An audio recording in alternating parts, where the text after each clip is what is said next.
ইয়া রাসূলুল্লাহ ইয়া হাবিবাল্লাহ, আমি কালিমা পড়ার কারণে আমার উপরে নির্যাতন চালানো হচ্ছে।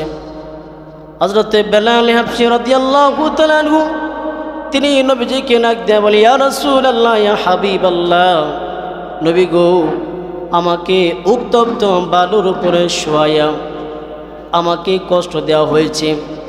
কিতাবের মধ্যে আসছে বেলালের পিঠের মধ্যে ফসকা উঠে গেছে, ফোড়া হয়ে গেছে।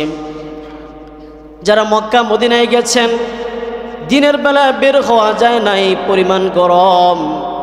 সেই উত্তপ্ত বালুর উপরে শোয়া বেলালকে কষ্ট দেওয়া হয়েছে।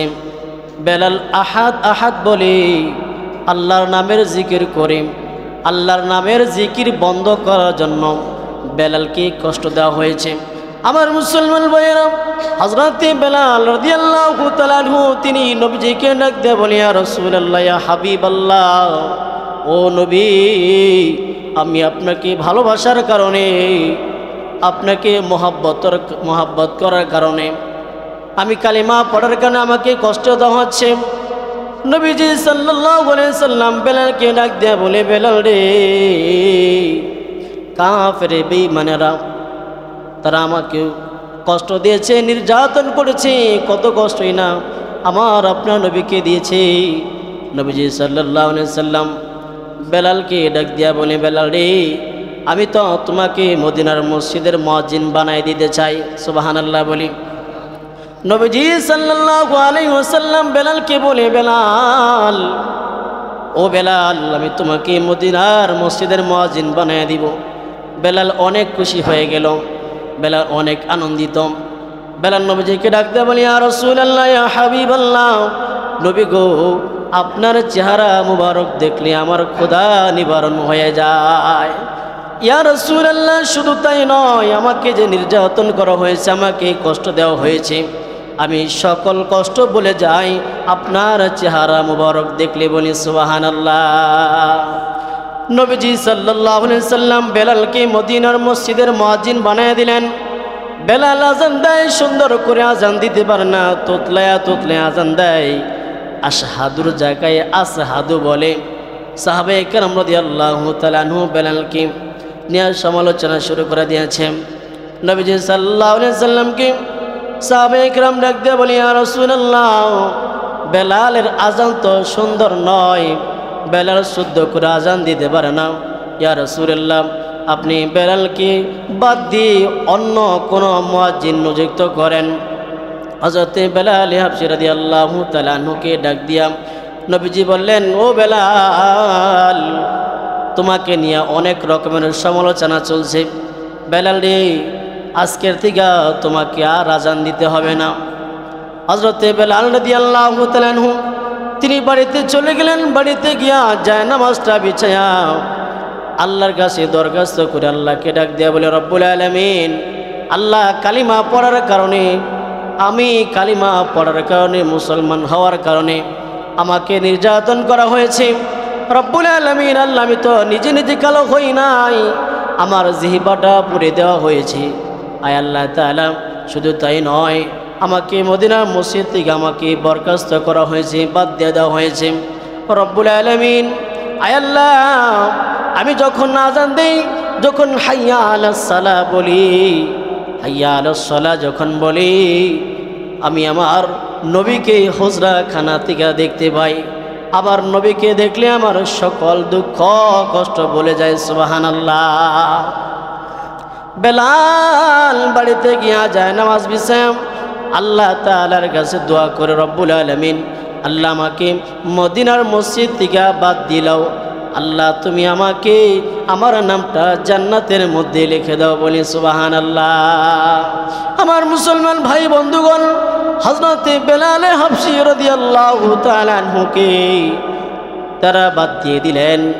এমন একজন সুরলিত কণ্ঠের মুয়াজ্জিন নিযুক্ত করলেন, জিনার আজান শুনে, জিনার সুর শুনে উড়ন্ত পাখিরা পর্যন্ত গাছের মধ্যে বসে যায়। সুবহানাল্লাহ। মদিনার মসজিদে নতুন মুয়াজ্জিন আজান দিয়েছে, 2-3 ঘন্টা হয়ে গেল, ফজর হয় না। আল্লাহ পাক রব্বুল আলামিন জিবরাইল আলাইহিস সালাতু ওয়াস সালামকে পাঠিয়ে দিয়েছে। জিবরাইল নবীজির কাছে এসে বলে, ইয়া রাসূলুল্লাহ, ইয়া হাবিবাল্লাহ, আজকে তো ফজরের আজান হলো না। নবীজি ডাক দিয়ে বলে, না না না, আজকে তো ফজরের আজান হয়েছে। সুরলিত কণ্ঠের অধিকারী এমন একজন ব্যক্তি আজান দিয়েছে।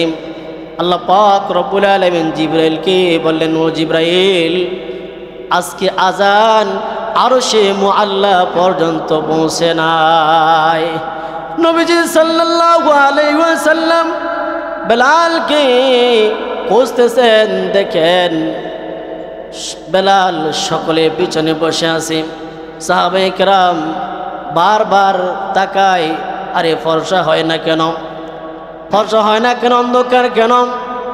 আল্লাহ পাক রব্বুল আলামিন জিবরাইলকে দিয়া তার হাবিবকে জানায় দিলেন, হে বন্ধু, আজকে যদি বেলাল আজান না দেয় কিয়ামত হয়ে যাবে, তবুও দুনিয়া আলোকিত হবে না। বলি আল্লাহু আকবার। হযরত বেলাল হাবশী রাদিয়াল্লাহু তাআলা আনহু তিনি আজান দিলেন। আজান দেওয়ার কিছুক্ষণ পরেই দুনিয়া আলোকিত হয়ে গেল। বলি সুবহানাল্লাহ। मैं आशिक मौला हूँ मेरा इश्क निराला, मैं आशिक मौला हूँ मेरा इश्क निराला, ये जुमला जहाँ जिनकी तजल्ली से उजाला। हज़रत बेलाल हबशी রাদিয়াল্লাহু তাআলা আনহু তিনি আজান দিলেন। বেলাল আজান দিয়ে গোটা দুনিয়ার মানুষের উপরে হাসান করেছেন, দয়া করেছেন। বেলাল যদি আজান না দিত কিয়ামত হয়ে যেত, তবুও দুনিয়ার মধ্যে জমিনের মধ্যে আলো বসত না। বেলাল যদি আজান না দিতেন তাহলে আমরা কেউ বাঁচতাম না, আলো বাতাস কিছুই থাকতো না, শুধু রাত আর রাত থাকতো। বেলালের কারণে আল্লাহ পাক রব্বুল আলামিন আমাদেরকে দুনিয়ার আলো ভোগ করাচ্ছেন। বেলাল যদি আজান না দিতেন তাহলে আমরা কেউ পৃথিবীতে আলো পেতাম না। আমার মুসলমান ভাই বন্ধুগণ, হযরত বেলাল হাবশী রাদিয়াল্লাহু তাআলা আনহু তিনি কেমন দামি সাহাবী ছিলেন। নবীজি সাল্লাল্লাহু আলাইহি ওয়াসাল্লাম মেরাজে গেছেন। মেরাজে গিয়া জান্নাত দেখে, জাহান্নাম দেখে, আরশে মুআল্লা দেখে, সব কিছু দেখে নবীজি সাল্লাল্লাহু আলাইহি ওয়াসাল্লাম তিনি চলছেন। একা কিভাবে চলছেন? নবীজি সাল্লাল্লাহু আলাইহি ওয়াসাল্লাম হযরত বেলাল হাবশী রাদিয়াল্লাহু তাআলা আনহুর পায়ের শব্দ পেলেন। বলি সুবহানাল্লাহ। বেলাল দুনিয়াতে চলতেন, আওয়াজ হতো। নবীজি জান্নাতের মধ্যে গিয়া বেলালের পায়ের আওয়াজ শুনতে পেলেন। নবীজি মেরাজ থেকে আয়েশা বেলালকে জিজ্ঞাসা করেন, বেলাল রে, তুমি এমন কি আমল করো যে আমলের কারণে আমি জান্নাতের মধ্যে তোমার হাঁটার আওয়াজ পাইলাম? সুবহানাল্লাহ, সুবহানাল্লাহ। বেলাল রাদিয়াল্লাহু তাআলা নবীজিকে ডাক দিয়ে বললেন, ইয়া রাসূলুল্লাহ, ইয়া হাবিবাল্লাহ, নবী গো, আপনি একটা আমলের কথা বলেছিলেন, ওযু করার পরে 2 রাকাত তাহিয়াতুল ওযুর নামাজ। ইয়া রাসূলুল্লাহ, আপনি যেই দিন বলেছিলেন সেই দিন থেকে আমি বেলালের একটা দিনও তাহিয়াতুল ওযুর নামাজ ছুটে যায় না। বলে সুবহানাল্লাহ। যখনই ওযু করতেন তখনই 2 রাকাত তাহিয়াতুল ওযুর নামাজ আদায় করতেন। আল্লাহ পাক রব্বুল আলামিন বেলালের আমলটা এই পরিমাণ কবুল করে নিছেন। কবুল করে আল্লাহ তাআলা বেলালের হাঁটার আওয়াজ পর্যন্ত জান্নাতের মধ্যে পৌঁছায় দিয়েছেন। সুবহানাল্লাহ।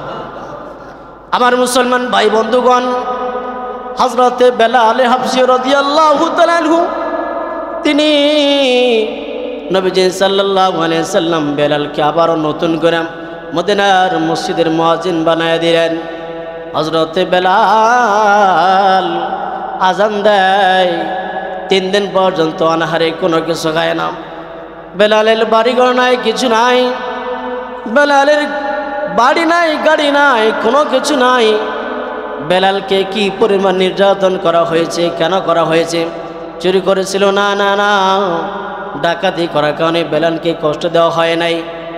বেলালকে কষ্ট দেওয়া হয়েছে তাওহীদের দাওয়াত দেওয়ার কারণে, বেলালের উপরে নির্যাতনের স্টিম রুলার চালানো হয়েছিল।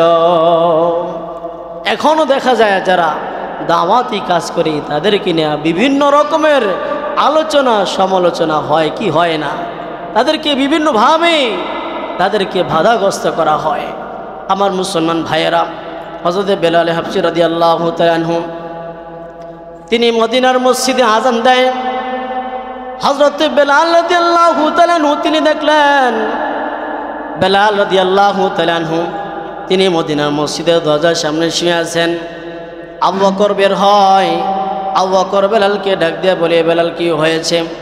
বেলাল ডাক দিয়ে বলে, হি আবু বকর, 3 দিন হয়ে গেল আমি কোনো কিছু খাই নাই। ওমর বের হয়। ওমর বেলালকে ডাক দিয়ে বলে, বেলাল কি হয়েছে? বলে 3 দিন যাবৎ কোনো কিছু খাই না। হযরত আলী বের হয়। আলী ডাক দিয়া বলে, বেলাল রে তোমার কি হয়েছে? বলে আমি 3 দিন যাবৎ কিছুই খাই নাই। আলী কাররামাল্লাহু ওয়াজহু ডাক দিয়া বলে, বেলাল রে আজকে 3 দিন হয়ে গেল আমার চুলার মধ্যে আগুন জ্বলে না। আমার হাসান হুসাইন 3 দিন যাবৎ অনাহারে। আমার বিবি ফাতেমা পানি গরম করে বাচ্চারা যখন কান্না করে চুলার মধ্যে পানি বসায় দেয়, চুলার মধ্যে পানি বসায় দেয়। বাচ্চারা কান্না করতে করতে ঘুমায় যায়। বাচ্চারা চিন্তা করে মা রান্না করতেছে, যখন রান্না হয়ে যাবে এরপরে মা আমাদেরকে ডাক দিবি। ও মুসলমান ভাই বন্ধুগণ, কি পরিমাণ কষ্ট করেছেন, কি পরিমাণ কষ্ট তাদের হয়েছে। আমরা কত খাবার অপচয় করি। আমরা সারাদিনে 3-4 বার খাই কি খাই না? সারাদিনে 5 বার খাই। কি কষ্টই না করেছেন সাহাবে কেরাম। আমার মুসলমান ভাইয়েরা বন্ধুরা, হযরত বেলাল রাদিয়াল্লাহু তাআলা আনহু তিনি শুয়ে আছেন। নবীজি বেলালকে ডাক দিয়া বলে, বেলাল রে তোমার কি হয়েছে? বেলাল নবীজিকে ডাক দিয়া বলে, ইয়া রাসূলুল্লাহ 3 দিন হয়ে গেল কোনো কিছু খাই নাই। নবীজি বেলালকে ডাক দিয়া বলে, বেলাল রে আমি নবী 7 দিন পর্যন্ত কোনো কিছু খাই নাই। নবীজি 7 দিন পর্যন্ত কোনো কিছু খায় নাই। বেলাল রাদিয়াল্লাহু তাআলা বলেন, ইয়া রাসূলুল্লাহ, ইয়া হাবিবাল্লাহ, আমি 3 দিন পর্যন্ত কিছুই খাই নাই, আর আপনি 7 দিন হয়ে গেল আপনি কোনো কিছু খান নাই। আল্লাহ পাক রব্বুল আলামিন যদি চাইতেন আমার আপনার নবীকে উহুদ পাহাড় পরিমাণ স্বর্ণের মালিক আল্লাহ বানায়া দিতে পারতেন। নবীজি আল্লাহর কাছে দোয়া করেছেন, আল্লাহ আমাকে মিসকিন অবস্থায় রাখো, আমাকে অসহায় অবস্থায় রাখো। একবেলা খেয়ে তোমার শুকরিয়া আদায় করব, আরেকবেলা না খেয়ে তোমাকে স্মরণ করব। সুবহানাল্লাহ। আমার মুসলমান ভাইয়েরা বন্ধুরা, নবীজি সাল্লাল্লাহু আলাইহি সাল্লাম আল্লাহর কাছে সবসময় দোয়া করেছেন, যারা গরিব হবে, অসহায় হবে, ধনীদের থেকে 500 বছর আগে গরিবরা জান্নাতে চলে যাবে। সুবহানাল্লাহ। কত বছর আগে? 500 বছর আগে জান্নাতে চলে যাবে। সুবহানাল্লাহ। আমার মুসলমান ভাই বন্ধুগণ, হযরত বেলাল হাবশী রাদিয়াল্লাহু তাআলা আনহুকে নবীজি ডাক দিয়া বলেন, ও বেলাল, তোমার কাছে যদি কেউ কোনো হাদিয়া নিয়ে আসে, ও বেলাল আমার কাছে নিয়ে আসবা। বেলালের কাছে একজন মহিলা 1 গ্লাস দুধ হাদিয়া নিয়ে আসছে। কয় গ্লাস দুধ? 1 গ্লাস দুধ হাদিয়া নিয়ে আসছে। আসর এবং মাগরিবের মধ্যবর্তী সময়। এমন সময় বেলাল নবীজির কাছে সেই দুধের পেয়ালা গ্লাসটা নবীজির কাছে নিয়ে গেলেন। বেলাল রাদিয়াল্লাহু তাআলা আনহুকে নবীজি ডাক দিয়ে বলেন, বেলাল রে মসজিদে নববীর পাশে মাদ্রাসাতে সোফা। ও বেলাল, দেখো তো কতগুলা সাহাবী আছে, কতগুলি এতিম অসহায় রয়েছে, তাদের খোঁজ খবর নাও। বেলাল রাদিয়াল্লাহু তাআলা আনহু তিনি গিয়া দেখে 71 জন সাহাবী রয়েছে। কতজন? 71 জন এতিম অসহায় রয়েছে। নবীজি বেলালকে বললেন, বেলাল সবাইকে ডাক দিবা, তারা যেন সারিবদ্ধভাবে বসে যায়। সকল সাহাবী কিরাম বসলেন। নবীজি সাল্লাল্লাহু আলাইহি সাল্লাম গ্লাসের মধ্যে কি পরিজন ফু দিলেন। নবীজি সাল্লাল্লাহু আলাইহি সাল্লাম সকল সাহাবে কেরামদেরকে 71 জন সাহাবে কেরাম দুধ পান করলেন। বেলাল পান করলেন, নবীজি পান করলেন। এরপরেও দুধ একটুও কমে নাই, বলি সুবহানাল্লাহ। সাহাবে কেরাম রাদিয়াল্লাহু তাআলা আনহু ডাক দিয়া বলে, আমরা এই পরিমাণ খেয়েছি, যেন পরের দিন না খেলেও চলে। সুবহানাল্লাহ বলি। ও মুসলমান ভাই বন্ধুগণ, আমরা কেমন নবী পেয়েছি, কেমন নবীর উম্মত। আমরা যদি বুঝতাম তাহলে নামাজ ছেড়ে দিতাম না, আমরা যদি বুঝতাম তাহলে কোরআন ছেড়ে দিতাম না, আমরা যদি বুঝতাম তাহলে নবীজির সুন্নতকে আমরা আঁকড়ে ধরতাম। আমরা তো বুঝি না। সাহাবায়ে কেরাম রাদিয়াল্লাহু তাআলা আনহুম তিনারা কষ্ট করে ঈমান শিখেছেন। কষ্ট করে ঈমান শিখার কারণে তিনাদের ঈমানটা ছিল মজবুত, শক্তিশালী ছিল। আমরা বাপদাদার ধর্ম পেয়েছি, হ্যাঁ, যার কারণে আমাদের কাছে ইসলামের কোনো মূল্য নাই, কোনো দাম নাই। ঠিক না বে ঠিক? সম্মানিত হাজিরিন, হযরত বেলাল হাবশী রাদিয়াল্লাহু তাআলা আনহু তিনি পান করলেন এবং বললেন যে এই পরিমাণ খেয়েছি যেন পরের দিনও না খেতে হয়। সুবহানাল্লাহ। আমার মুসলমান ভাইয়েরা, বন্ধুরা, খায়বারের যুদ্ধে নবীজি সাল্লাল্লাহু আলাইহি ওয়াসাল্লাম তিনি যুদ্ধ করতেছেন, গর্ত খনন করতেছেন। হযরত জাবের রাদিয়াল্লাহু তাআলা আনহু তিনি দেখতেছেন নবীজির পেটের মধ্যে পাথর বাঁধা। আল্লাহু আকবার। নবীজি সাল্লাল্লাহু আলাইহি ওয়াসাল্লামের পেটের ভিতরে পাথর বাঁধা। জাবের রাদিয়াল্লাহু তাআলা আনহু তিনি সহ্য করতে পারলেন না, দৌড়ে বাড়িতে চলে গেলেন। বিবিকে ডাক দেয়া বলে, বিবি রে, আমি তো আমার হাবিবকে দেখলাম পেটের ভিতরে পাথর বাঁধা, 7 দিন পর্যন্ত কোনো কিছু খায় নাই। জাবের রাদিয়াল্লাহু তাআলা আনহু তিনি বিবিকে বললেন, ঘরে কোনো খাবার আসেনি? বলে, কিছু আটা আছে আর একটা ছোট বকরি আছে, 4-5 জন মানুষ খেতে পারবে। ও মুসলমান ভাই বন্ধুগণ, জাবের দৌড়ে নবীজির কাছে চলে গেলেন। নবীজি সাল্লাল্লাহু আলাইহি ওয়াসাল্লাম সকল সাহাবায়ে কেরামদেরকে ডাক দিয়ে বললেন, অর্থাৎ খায়বারের যুদ্ধে 1000 সাহাবী ছিল। 1000 সাহাবীকে নবীজি দাওয়াত দিলেন, বললেন, জাবেরের পক্ষ থেকে তোমাদের সকলের দাওয়াত। নবীজি বললেন, জাবেরের পক্ষ থেকে তোমাদের সকলের দাওয়াত, তোমরা সকলের দাওয়াত গ্রহণ করো। জাবের রাদিয়াল্লাহু তাআলা আনহু তিনি বললেন, আমি নবীজিকে বললাম কি আর নবীজি কি বললেন। সুবহানাল্লাহ। নবীজি সাল্লাল্লাহু আলাইহি ওয়াসাল্লাম চলে গেলেন। হযরত জাবের রাদিয়াল্লাহু তাআলা আনহু তিনার স্ত্রী কিছু রুটি এবং গোশত ভুনা করছেন।